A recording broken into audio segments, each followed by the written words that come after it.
2004, I had 3 surgeries to remove a brain tumor. After the 3rd surgery, I was in the ICU, and the entire right side of my face and head were swollen with fluid. And connected next to me was this cylinder connected into the incision. And I asked the nurse, "What's this for? What's this cylinder for?" And she said, "To drain excess fluid." You mean this? You know, I was in shock. It was a revelation because the 2 previous surgeries had been the same: huge swelling, empty cylinder. So when she said it was for excess fluid, I thought, what's the deal here? Maybe it's something I'm thinking that's not making it happen. And it was, because that day, 4 hours after I asked what this was, it worked. It worked for the first time. The drain filled, the swelling went down, and in that moment I realized that I have power to create and affect change, physical change and change in other parts of my life. And by the way, you have that power too. You are sitting on a lot of power to affect the change that you want to in your organizations, in your life. And it starts with how you think about it. What you think about, how you hold that situation, what you feel is possible. So I ask you, what's standing in your way of getting the change that you want?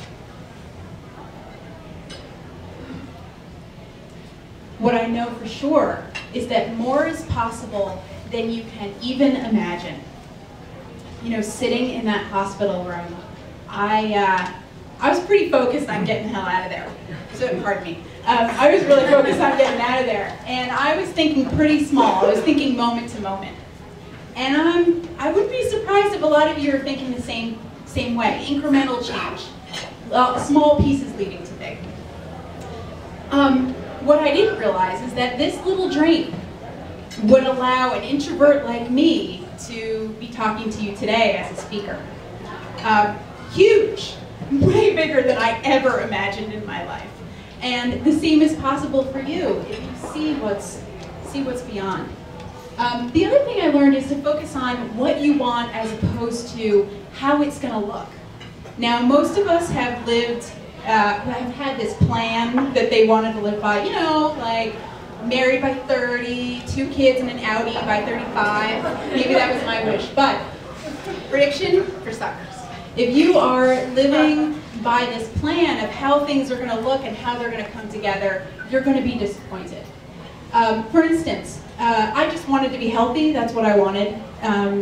And how it happened, who would have guessed that that little drain would have affected so much change, would have been pivotal in the change that happened. And the same is true for you. So the 3rd lesson that I wanna share with you is to accept help openly, with open arms. Help arrives in kind of unlikely places, but usually just when you need it. So that day in the hospital, that nurse arrived in my room at the exact moment when I was ready to hear what she had to say. I could have told me before, but that was the moment when I was going to hear it. The same is true for you. There is someone here tonight, maybe it's me, someone is going to share information with you that you are ready to hear. And what I'm saying is to listen to it, to accept it openly. Because who knows what it's going to lead to. So each of you are standing on the cusp of something big. Something is changing in your life. Maybe it's a relationship, your career, your health, your organization.